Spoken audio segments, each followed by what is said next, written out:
صل على محمد وآل محمد اللهم صل.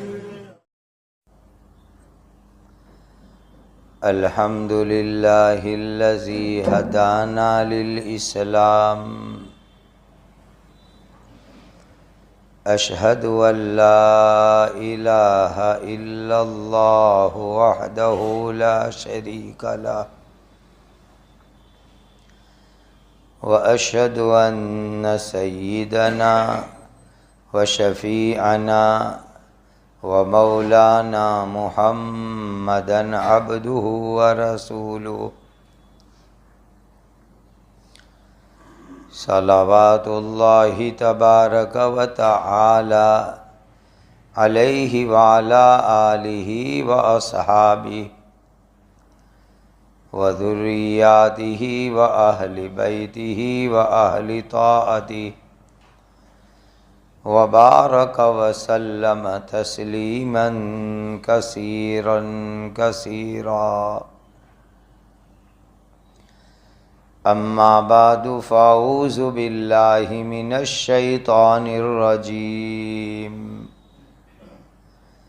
بسم الله الرحمن الرحيم. ومن آياته أن خلق لكم من أنفسكم أزواجا لتسكنوا إليها وجعل بينكم مودة ورحمة إن في ذلك لآيات لقوم يتفكرون. صدق اللہ مولانا العظیم. مسلمان دینی بھائیوں، نکاح اور شادی یہ زندگی کی ایک ضرورت ہے. اللہ کا حکم ہے. پیارے آقا اللہ کے آخری نبی حضرت محمد الرسول اللہ صلی اللہ علیہ وسلم کی سنت ہے. دنیا کے نظام کو باقی رکھنے کے لیے نکاح ضروری چیز ہے. نکاح ہوتے رہیں گے، انسانوں کی نسل چلتی رہے گی اور دنیا باقی اور سلامت رہے گی. ظاہر ہے قیامت تک اس دنیا کو باقی رکھنا اللہ کے یہاں مقدر ہے. اس لیے قیامت تک انسانوں کی دنیا میں ضرورت ہے اور اس کے لیے بہترین ذریعہ نکاح ہے. لیکن اس نکاح کو جو ایک ضرورت ہے، اللہ کا حکم ہے، عبادت ہے، پیارے نبی جی کی سنت ہے اور انسان کے بدن کا تقاضا ہے، اتنے اچھے عمل کو، اتنے اچھے کام کو کرنے کے لیے پیارے آقا حضرت محمد الرسول اللہ صلی اللہ علیہ وسلم نے ایک بہت اچھا ضابطہ بیان فرمایا، قانون بیان فرمایا. اس قانون اور ضابطے پر عمل کریں گے تو اس نکاح میں خیر ہوگی، برکت ہوگی. نکاح کے اہم مقاصد محبت، مودت، پیار، رحمت وجود میں آئیں گے. نبی کریم صلی اللہ علیہ وسلم نے اصول بتلایا، اعظم النکاح برکہ ایسرہ مؤونہ، بڑی برکت والی وہ شادی ہے، بڑا برکت والا نکاح ہے جس کے اندر بوجھ، مشقت، تکلیف کم سے کم ہوئے، جس میں آسانی ہوئے، جس میں سہولت ہوئے، ایسے نکاح میں بہت بڑی خیر و برکت ہوتی ہے۔ اگر ہم انگیجمنٹ منگنی کو، نکاح رخصتی ولیمے کو سادہ، سمپل، سادگی والا بنائیں گے تو حضرت نبی پاک صلی اللہ علیہ وسلم کی سنت زندہ ہوگی، اور نبی پاک صلی اللہ علیہ وسلم کی سنتوں پر اللہ کی طرف سے برکتیں ملتی ہے، رحمتیں ملتی ہے، نورانیت ملتی ہے، اور ایسے نکاحوں سے اللہ بہت خوش ہوتے ہیں۔ لیکن بہت افسوس، آج ہم نے ان تمام چیزوں کو بھاری بنا دیا، ہیوی بنا دیا، بوجھ بنا دیا، مشکل بنا دیا، بلکہ اس کے آگے مصیبت بنا دیا۔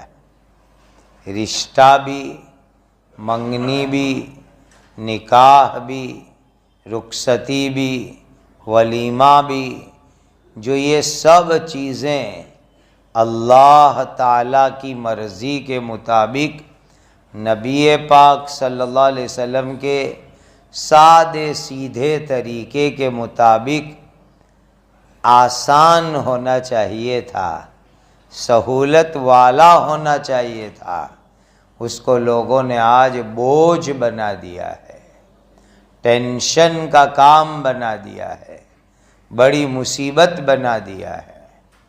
سال سال پہلے تیاری، اس کے لیے ہال بک کرانے کے چکر، باورچی بک کرانے کے چکر، اس کے لیے دعوت نامے، انوائٹیشن کارڈ چھپوانے کے چکر، اور قسم قسم کے کپڑے تیار کروانے کے چکر، پھر اتنا مجمع جمع کرو، اتنے لوگوں کو کھلاؤ، اس طرح کا کھلاؤ، یہ ساری چیزیں ہم نے نکاح کے اندر بیکار کا بوجھ بنا دیا ہے، فالتو کا لوڈ بنا دیا ہے۔ حضرت نبی پاک صلی اللہ علیہ وسلم نے فرمایا، آسان نکاح، بوجھ جس میں نہ ہو، جس میں ٹینشن تکلیف نہ ہو، جس میں زیادہ خرچہ نہ ہو، اس کو نبی پاک صلی اللہ علیہ وسلم نے برکت والا نکاح بتلایا ہے، کہ جتنا آسان اتنی بڑی برکت، جتنا نکاح آسان ہوگا اتنی بڑی نکاح کے اندر برکت ہوگی۔ کتنی غلطیاں ہم لوگ کرتے ہیں۔ بعض لوگ کہتے ہیں کہ ہم نے سب کے یہاں کھایا تو شادی میں ہم بھی کھلاوے، یہ شیطانی دلیل ہے۔ اگر کسی کے یہاں آپ نے کھایا تو اس کے بدلے کے اندر اگر کھلانا چاہتے ہو تو اس کے لیے شادی کا انتظار کرنے کی کیا ضرورت ہے؟ گھر میں بچے کا ناظرہ ختم ہوا، قرآن ختم ہوا، اس دن دعوت کر دو۔ گھر کے اندر رشتہ داروں کو جمع کر لو، رشتہ داروں کو کھلانا بہت بڑا ثواب ہے۔ کسی دن رشتہ داروں کو بلا لو، کہ بھائی آ جاؤ، آج رشتہ دار ملیں گے، ایک دوسرے کی خیر خیریت پوچھیں گے، کچھ دینی بات بھی ہو جائے گی، ساتھ میں کھانا بھی کھا لیں گے، کتنی بڑی نیکی ہو جائے گی۔ تو کسی کے یہاں اگر دعوت کھائی ہے اور اس کا بدلہ آپ اچھے انداز میں چکانے کا جذبہ رکھتے ہو تو اس کے لیے منگنی اور نکاح کے انتظار کی کوئی ضرورت نہیں ہے۔ بہت سے موقع اس کے لیے ہو سکتے ہیں۔ رمضان میں کھانا بنا کر ڈبے بھر کے رشتہ داروں کے یہاں بھیج دو، دوستوں کے یہاں بھیج دو، جمعہ کے دن بھیج دو۔ بخاری شریف میں حدیث ہے کتاب الجمعہ میں کہ مدینہ میں ایک عورت تھی، وہ اپنے یہاں جس کو یہ بیٹ کہتے ہیں، شلجم چکندر، وہ اپنے ہاتھ سے بوتی تھی، اپنے ہاتھ سے وہ اس کی کھیتی کرتی تھی، ایک صحابی عورت، اور پھر جمعہ کے دن اس کو توڑ کر کے اس میں سے کھچڑے جیسا بناتی تھی۔ کبھی آپ نے ویجیٹیرین کھچڑا سنا؟ یہ بخاری کی حدیث میں ہے کہ وہ بیٹ توڑتی تھی، اس میں جو وغیرہ پیسے، آدھے پیسے ملاتی تھی، گوشت نہیں، اور ملا کر کے اس میں سے ہریسہ کھچڑے جیسا بناتی تھی، صحابہ کو جمعہ کے بعد کھانے کے لیے بلاتی تھی، آ جاؤ میرے یہاں دعوت کھا لو۔ صحابہ کہتے ہیں وہ بڑی بی صحابیہ عورت کس قدر محبت اور اخلاص سے اپنے ہاتھ سے کھیتی کرے، اپنے ہاتھ سے توڑے، اپنے ہاتھ سے ہریسہ بناوے اور پھر صحابہ کو جمعہ کے بعد کھلاوے۔ تو کہا ہمیں ان کی جمعہ کی دعوت کا انتظار رہتا تھا کہ کب وہ جمعہ کو ہم کو کھلائے گی۔ اسی لیے کھلانا بہت اچھا عمل ہے۔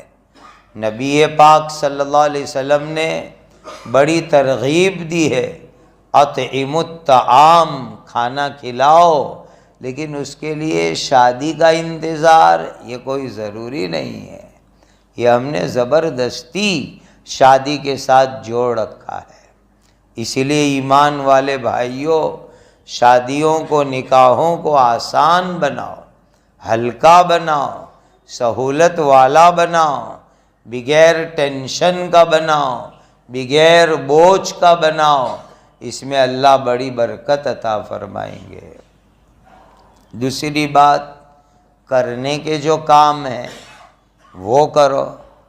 حضرت نبی پاک صلی اللہ علیہ وسلم کی بیٹیاں، خود نبی پاک صلی اللہ علیہ وسلم کی خود کی شادی، اس موقع پر جو مہر طے کی گئی، وہ مہر جس کو مہر ازواج کہتے ہیں، جس کو مہر فاطمی کہا جاتا ہے، وہ سماج میں زندہ کرو۔ وہ جب زندہ کرنے کی بات آتی ہے تو لوگوں کی پیشانیاں چڑھ جاتی ہے کہ اتنی مہنگی تو کہیں مہر ہوئے۔ ارے اللہ کے بندو، تم جو دعوتیں کرتے ہو، لوگ آ کے کھا کے چلے جاتے ہیں، اور مہر کی رقم آپ کی دلہن کو ملتی ہے۔ جو لڑکی اپنی پوری زندگی آپ کے لیے لگانے آ رہی ہے، اپنے ماں باپ کو چھوڑ کر کے، یہ مہر کی رقم اس کو ملتی ہے۔ اسی لیے مہر تو خوشی خوشی زیادہ دو۔ اللہ نے قرآن میں اس کی ترغیب دی، وَآتُوا النِّسَاءَ صَدُقَاتِهِنَّ نِحْلَةً، خوشی خوشی سچی محبت کو ظاہر کرتے ہوئے مہر کی رقم دو۔ مہر کو عربی میں صدقہ کہا گیا، اسی لیے کہ شوہر کی سچی محبت کی یہ نشانی بنتی ہے کہ کتنی مہر دے رہا ہے۔ تو مہر دل کھول کے دو، دعوت تم معمولی سی کر دو، مہر بڑی دو۔ نبی پاک صلی اللہ علیہ وسلم کی بیٹی اور بیویوں میں جو مہر ہوتی تھی وہ آج کے حساب سے 1531 گرام چاندی کی ہوتی تھی۔ جس دن نکاح کرنا ہو کسی سونی کو فون کر کے پوچھ لو کہ آج 1531 گرام چاندی کی کتنی قیمت ہوتی ہے، وہ نکاح میں طے کرو۔ یہ نبی پاک صلی اللہ علیہ وسلم کا مبارک مہر ہے جو اس آپ کی ہونے والی دلہن کو، آپ کی ہونے والی بیوی کو ملے گا اور اس کی مالکی میں جائے گا۔ وہ کرنے کا کام ہے، وہ زندہ کرو۔ پھر بڑی بڑی باراتیں لوگ لے کر جاتے ہیں، دوسری جگہ شادی ہو تو باراتوں کے خرچے سب فضول خرچیاں ہیں۔ بعض لوگ جو مال دیتے ہیں شادی میں اس کو باقاعدہ باہر سجا کے رکھتے ہیں۔ مجھے تو بہت تعجب ہے کہ آپ اپنی بیٹی کو، اپنے داماد کو کچھ دینا چاہتے ہو، اخلاص سے دو۔ لوگوں کو دکھلاوا کرنے کی کیا ضرورت؟ یہ پبلسٹی کی کیا ضرورت؟ یہ تو ریاکاری ہو گئی، دکھلاوا ہو گیا۔ اگر دینا ہو تو اللہ کے واسطے دو، اور جو اللہ کے واسطے دیا جاتا ہے وہ چھپا کے دیا جاتا ہے، یا یہ کہ کوئی دیکھ لیوے الگ بات، لیکن یہ تو باقاعدہ دکھانا کہ یہ مال سجایا ہے، لوگ اس کو دیکھے، یہ سراسر غلط طریقہ ہے۔ اور کیسی چیز دینی چاہیے؟ میں آپ کو حدیث سناؤں سیرت کے حوالے سے کہ اللہ کے آخری نبی حضرت محمد الرسول اللہ صلی اللہ علیہ وسلم نے اپنی بیٹی جنت کی عورتوں کی سردار حضرت فاطمہ رضی اللہ تعالی عنہا کا جب نکاح ہوا تھا تو آپ صلی اللہ علیہ وسلم نے اپنی بیٹی کو کیا دیا تھا؟ سننے جیسی بات ہے۔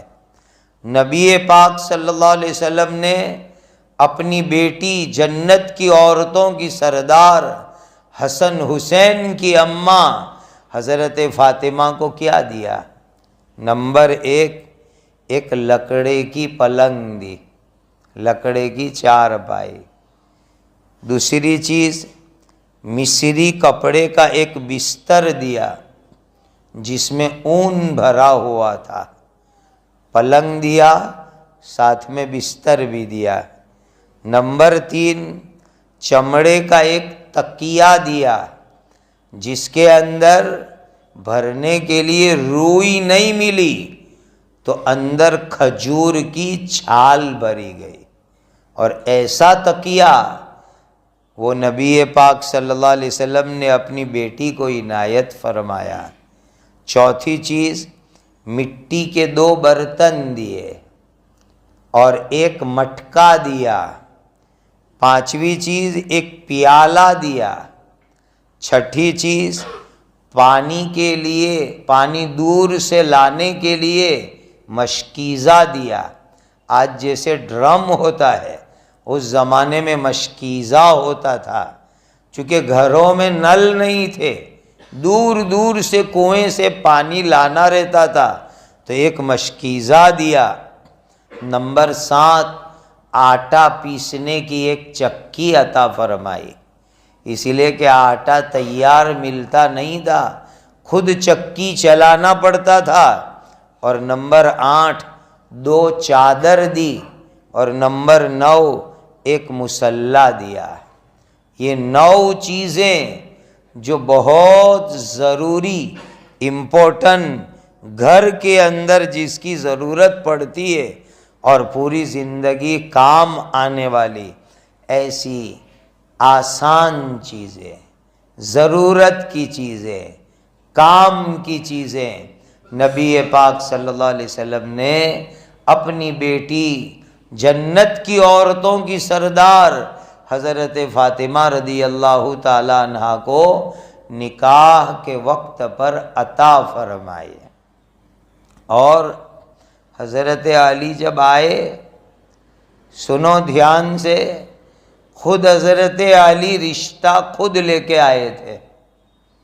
حضرت علی کے گھر سے رشتہ کرنے کے لیے کوئی بڑی ٹیم نہیں آئی کہ 25 عورتیں آئے گی اور 25 مرد آئیں گے، کوئی فوج ٹیم نہیں آئی۔ حضرت علی رضی اللہ تعالیٰ عنہ خود آئے رشتہ لے کر کے۔ حضرت علی کو ہمت نہیں ہو رہی تھی، چونکہ غریب آدمی تھے، جنگل میں اونٹ چراتے تھے، بہت سے لوگ حضرت فاطمہ کے لیے رشتہ دے رہے، تو گھر میں خدمت کرنے والی عورت نے کہا علی تم بھی تو جاؤ رشتہ لے کر۔ تو کہا میں غریب آدمی، اونٹ چرانے والا آدمی، کیسے میں جاؤں؟ بہت سمجھایا، تب حضرت علی رضی اللہ تعالیٰ عنہ نے ہمت کی اور رشتہ لے کر کے گئے تو صحیح، لیکن نبی پاک صلی اللہ علیہ وسلم کے سامنے جا کر بولنے کی ہمت ہی نہیں ہوئی، چپ چاپ بیٹھ گئے جا کر کے۔ نبی پاک صلی اللہ علیہ وسلم نے پوچھا علی کسی کام سے آئے ہو؟ تو کہا نہیں۔ علی کسی ضرورت سے آئے ہو؟ کہا نہیں۔ کہا میری بیٹی فاطمہ کا پیغام شادی کا لے کے آئے ہو؟ خود نبی پاک صلی اللہ علیہ وسلم نے پوچھا، تو زبان سے بولنے کی ہمت نہیں ہوئی، حضرت علی نے سر ہلایا اور سر ہلا کے اشارہ دیا، حضور نے سمجھ لیا کہ بس یہ بیٹی کا پیغام لے کے آئے ہیں۔ تو نبی پاک صلی اللہ علیہ وسلم نے کیا پوچھا؟ علی شادی کرنا چاہتے ہو؟ مہر میں کیا دو گے؟ اتنا پوچھا، یہ نہیں تمہارا گھر کیسا ہے، ایک دن ہمارے یہاں سے سب گھر دیکھنے آ رہے ہیں، اب تو یہ بھی ایک رسم ہے، گھر دیکھنے جا رہے ہیں، اللہ جانے گھر میں کیا دیکھنے جاتے ہیں۔ کہا حضور نے نہیں پوچھا ہم گھر دیکھ، کہاں تمہارا گھر ہے کیا ہے؟ کہا کیا دو گے مہر میں؟ یہ نہیں کہا کتنے آدمیوں کو کھلاؤ گے اور کتنے جوڑی کپڑے نے کتنے جوڑی چپل لاؤ گے، پوچھا کہ کیا مہر دو گے؟ حضرت علی نے کہا میں غریب آدمی ہوں، کچھ بھی نہیں ہے، مہر میں دینے کے لیے کچھ بھی نہیں ہے۔ تو نبی پاک صلی اللہ علیہ وسلم نے فرمایا علی بدر کے موقع کے اوپر جو زیرہ میں نے تم کو دی تھی وہ ہے؟ تو کہا ہے۔ گجراتی میں بختر کہتے ہیں، عربی میں دیرا کہتے ہیں، اردو میں زیرہ کہتے ہیں۔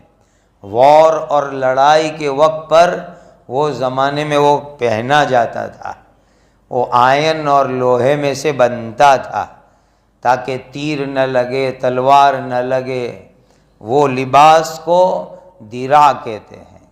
وہ حضرت علی کو بدر کے موقع پر نبی پاک صلی اللہ علیہ وسلم نے عنایت فرمائی دے۔ تو کہا وہ ہے؟ کہا ہے، جاؤ اس کو بیچ دو، وہی مہر ہے تمہارا۔ حضرت علی رضی اللہ تعالیٰ عنہ نکلے، راستے میں عثمان غنی مل گئے، ہونے والے ساڑوئی مل گئے، اس لیے کہ حضرت عثمان بھی نبی پاک صلی اللہ علیہ وسلم کے ڈبل جمائی ہوتے ہیں۔ پہلے حضور نے ایک بیٹی کی شادی کرائی، انتقال ہو گیا، پھر دوسری بیٹی کی شادی کرائی، انتقال ہو گیا۔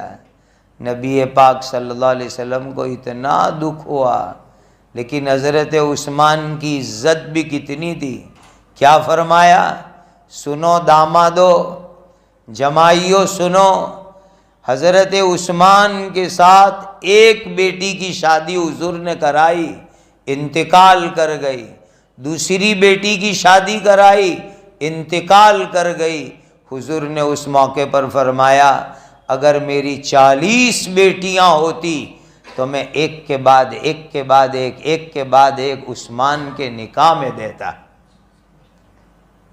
کیسی جمائی نے دلہنوں کے ساتھ اچھا سلوک کیا ہوگا کہ سسر ابا، دلہن کے ابا، اللہ کے نبی کہہ رہے ہیں کہ ایک بیٹی 2 بیٹی دی، انتقال کر گئی، میری 40 بیٹی ہوتی تو عثمان کے نکاح میں دیتا، ایک کے بعد ایک کر کے۔ کتنا اچھا سلوک کیا ہوگا حضرت عثمان نے اپنی بیوی کے ساتھ۔ اور آج تو بیچاری ساس ہر وقت سانس لیتی رہتی ہے کہ میری بیٹی کو سسرال میں اللہ جانے کیا کریں گے، ہر وقت بیچاری پریشان رہتی ہے۔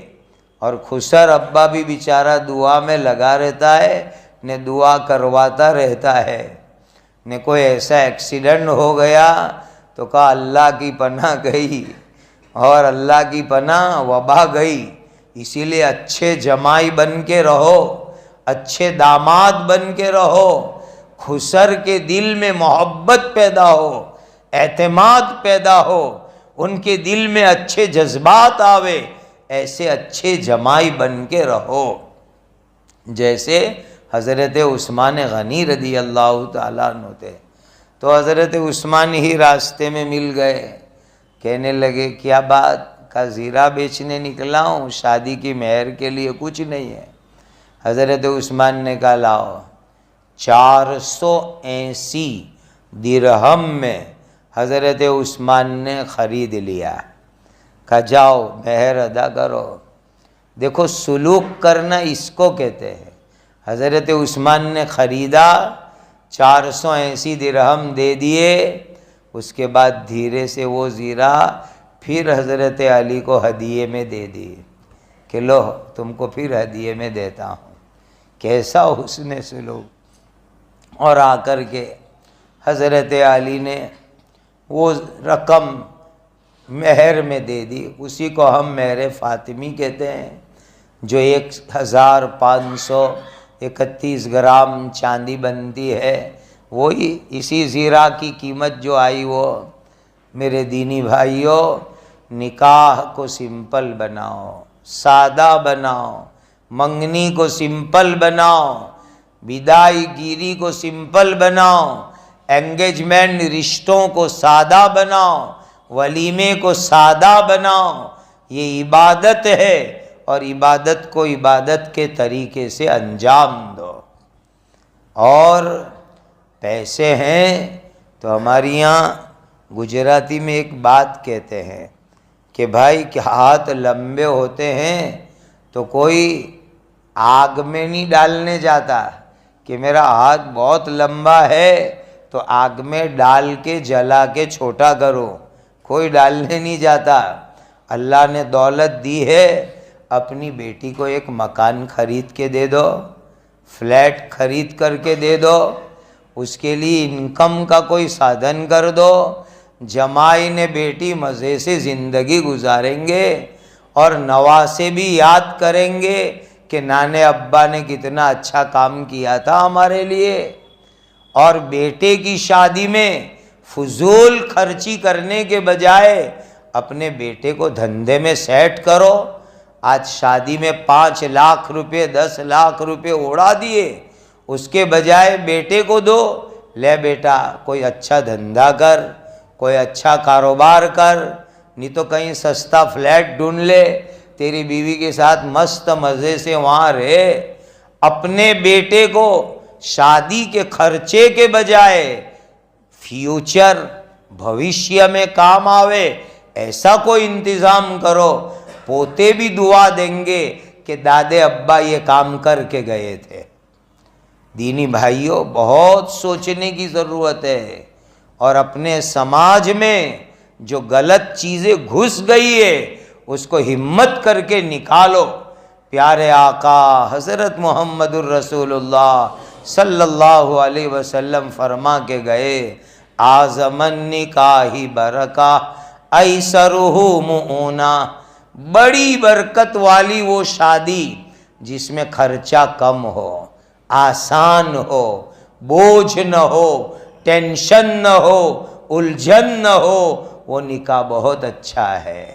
نیت کرو کہ آئندہ سنت طریقے سے ہم کریں گے، نکاح، منگنی، ولیمہ، رخصتی، انگیجمنٹ، سب چیزیں ایک دم سادہ سیدھا سنت طریقے کا۔ اللہ امت کو اس کی توفیق اور سعادت عطا فرمائے، ہم سب کو اس کی توفیق اور سعادت عطا فرمائے، اور اس نکاح میں اللہ بے انتہا خیر و برکت عطا فرمائے، خوب برکتوں، رحمتوں، مودتوں سے اللہ مالا مال فرمائے۔ وآخر دعوانا ان الحمد للہ رب العالمین۔